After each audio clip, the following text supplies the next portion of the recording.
Hello guys welcome back. आज म फेरि मोडर्न फिजिक्सको पार्ट 15 लिएर आएको छु। इलेक्ट्रोन एन्ड फोटोन च्याप्टरको हो। हामीले यो यसमा क्वेसनमा के भनेछ कि a charge of oil drop of मास, मानौँ कि एउटा ओइल ड्रप छ है, यो ओइल ड्रप छ, यो के छ ओइल ड्रप छ तपाईको ओइल ड्रप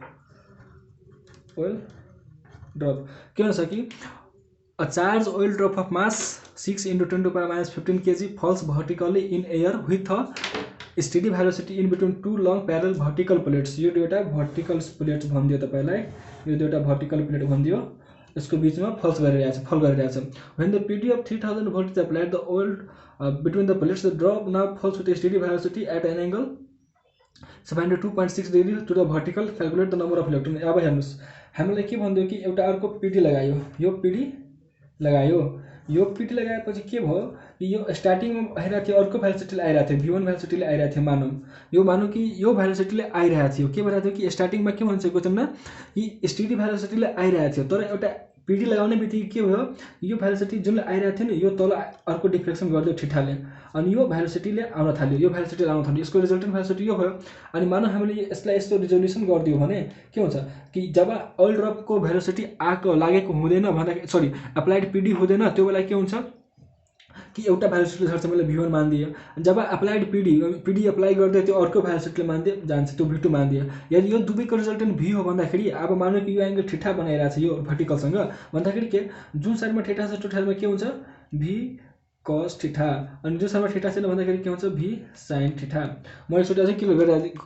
गरिदिएको छु। एउटा ओइल ड्रप छ, त्यसको मास तपाईँलाई दिएको छ, अनि त्यो के भन्यो कि जब पिडी थिएन दुईवटा प्लेटको बिच, के गरिरहेको थियो, दुईवटा प्लेटको बिच पिडी थिएन, त्यो दुईवटा प्लेटको बिच तल आएर थियो एउटा भेलोसिटी, त्यसलाई मैले v1 मानिदिएँ। जब पिडी लगायो त्यो के गर्यो कि त्यो डिफ्लेक्ट भइदियो अनि अर्को भेलोसिटीले झर्यो, त्यो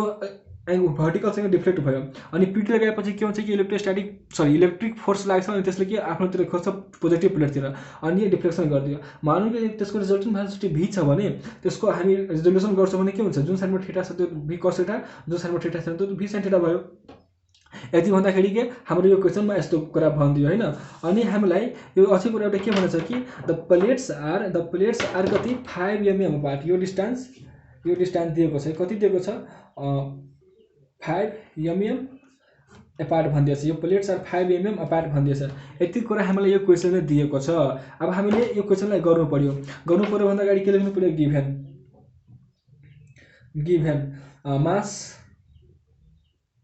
मास अफ ओइल ड्रप एम भनेर कति दिएको छ हामीलाई, मास अफ ओइल ड्रप भन्दाखेरि कति दिएको छ 6 × 10⁻15 kg दिएको छ। Falls in vertically in air with steady velocity with two long plates. यति separation CPRAT and separation of PLATS plates small D कति दिएको छ हामीलाई 5 × 10⁻³ मिटर दिएको छ हैन। अनि अप्लाइड पिडी भी दिएको कति दिएको छ हामीलाई 3000 भोल्ट दिएको छ। अनि हामीलाई एंगल अफ डिफ्लेक्सन थीटा को कति दिएको छ 72.60 डिग्री दिएको छ। यति कुरा हामीलाई क्वेसनले दिएको छ। अब हामीले के लेख्नु पर्यो कि now when the electric FIELD field is SWITCHED switched off, when the electric field is switched off। अब हामीले के भन्छ कि जब इलेक्ट्रिक फिल्ड स्विच अफ हुन्छ त्यसले के गर्छ कि एउटा भेलोसिटीले तल जान्छ, त्यसको वेट लागि the weight of the oil drop is balanced by VISCOS viscous force. हामीले यो क्वेसनमा नै भनेछ कि स्टेडी, हामीले डेरिभेसनमा के गर्छौँ कि स्टेडी भेलोसिटी गेन गर्नको लागि के भन्यो कि तल आउनु पर्यो र कुनै एउटा पोइन्टमा के हुन्छ कि ओ विस्कस फोर्स र त्यसको वेट इक्वल भयो भने त्यो स्टेडी भेलोसिटीले विस्कस फोर्ससँग जान्छ। अनि हामीले के लेख्नु पर्यो कि mg = 6π∗r v1 इक्वेसन 1 मान्दियो यसलाई, किन अब म पछि गर्छु भन्छु तपाईलाई। अब हेरौँ when the electric FIELD field is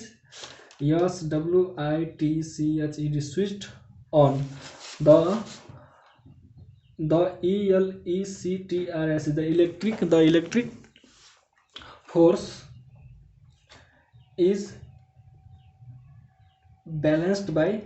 another viscou viscous force, that is QE equals to के छ 6 पाई eta r अनि v2 किन v2 यो इलेक्ट्रिक फोर्स त यता लागिरहेछ भेलोसिटी v2 अनि यो त अनि यसमा v1 किन यो तल आइरहेछ इक्वेसन 2 हैन डिवाइडिङ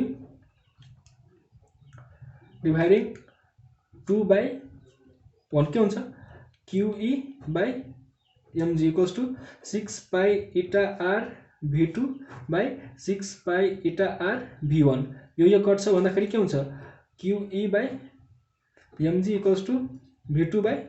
v1 अनि v2 भन्दाखेरि यहाँ v2 भन्दाखेरि के हो v sin theta which equals to QE by mg equals to v sin theta by v cos theta अनि QE by mg यो v काट्छ किनकि स्टेडी भेलोसिटी त सेम भेलोसिटी भन्दाखेरि के भयो tan theta now QE equals to के हुन्छ यो mg उता जान्छ mg tan theta by हुँदैन यस्तो अनि q अनि हामीलाई थाहै छ कि E equals to v by d electric field equals to applied pd by d भन्दाखेरि के q equals to v by d यता लेखिदिउँ भन्दाखेरि के mg tan theta therefore q equals to mg d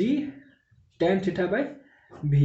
अब हामीले भ्यालु हाल्दौं अब mass of the oil drop दिएको छ मास कति दिएको छ 6 × 10 to the power -15 * g को भ्यालु 10 * डिस्टेन्स को सेपरेसन कति दिएको छ 5 × 10 to the power -3 मिलिमिटर मा छ 3 * 1072.60 बाइ अप्लाइड पीडी कति छ हामीलाई 3000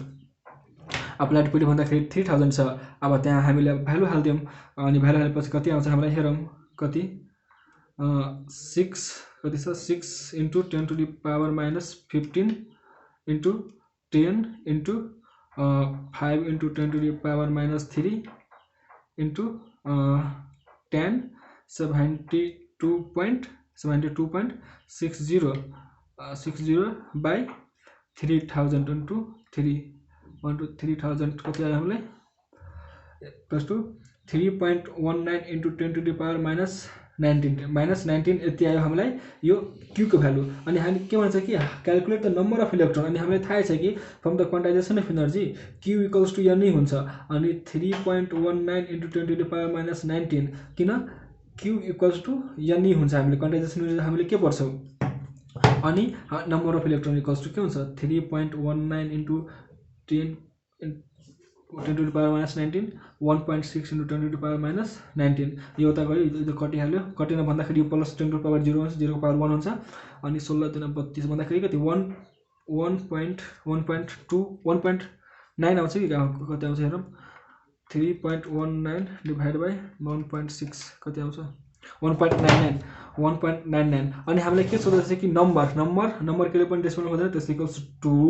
टु नम्बर हामीले सधैं डेसिमलमा लेख्नु हुँदैन कि हामीले सधैं कुनै फ्र्याक्सनमा पनि लेख्नु हुँदैन जस्तै नम्बर एक्ज्याक्टली नम्बर रियलमा लेख्नु पर्छ therefore the therefore number of electron present is 2 यति भन्दा यो हाम्रो न्युमेरिकल सक्छ म तपाईलाई एकचोटि अझै भनिरहेको छु कि यो दुईटा प्लेट एउटा ओइल ड्रप थियो यो एउटा ओइल ड्रप थियो यो ओइल ड्रप के गरेको थियो एउटा स्टेडी भेलोसिटी तल झरिरहेको थियो अनि त्यो के गर्यो मान्छेले के गर्यो एउटा पीडी लगाइदियो त्यो गयो कि डिफ्लेक्सन भइहाल्यो अनि हामीले त्यसलाई डिफ्लेक्सन भइहाल्यो भने के त्यो भर्टिकल सँग डिफ्लेक्सन भयो त्यसको हामीले के एंगल बनायो र एंगल बनाउने बित्तिकै के गर्नु पर्यो कि हामीले रेजोल्युसन गर्नु पर्यो अनि हामीले रेजोल्युसन गर्दाखेरि हामीले यस्तो प्रोसेस गर्छौं भन्दाखेरि यस्तो हुन्छ मैले तपाईलाई भनेको थिए कि जुन बेला इलेक्ट्रिक फिल्ड हुँदैन त्यो बेला त्यसको वेट विस्कस फोर्सले ब्यालेन्स गर्छ जुन बेला इलेक्ट्रिक फिल्ड हुन्छ त्यो बेला तपाईलाई इलेक्ट्रिक फोर्सले त्यसको विस्कस फोर्स ब्यालेन्स गर्छ यति गरेपछि हामीले डिवाइडिङ गर्यो अनि डिवाइडिङ गरेपछि यो न्युमेरिकल सेन्स सक्छ आई होप तपाईलाई भिडियो राम्रो लागेको होला राम्रो लाग्यो एउटा लाइक अनि एउटा कमेन्ट गरेर जानु होला अनि म अर्को भिडियोमा अर्को टपिक चाहिँ यसै टपिक अर्को न्युमेरिकल लिएर आउनेछु तबसम्मको लागि बाइ बाइ।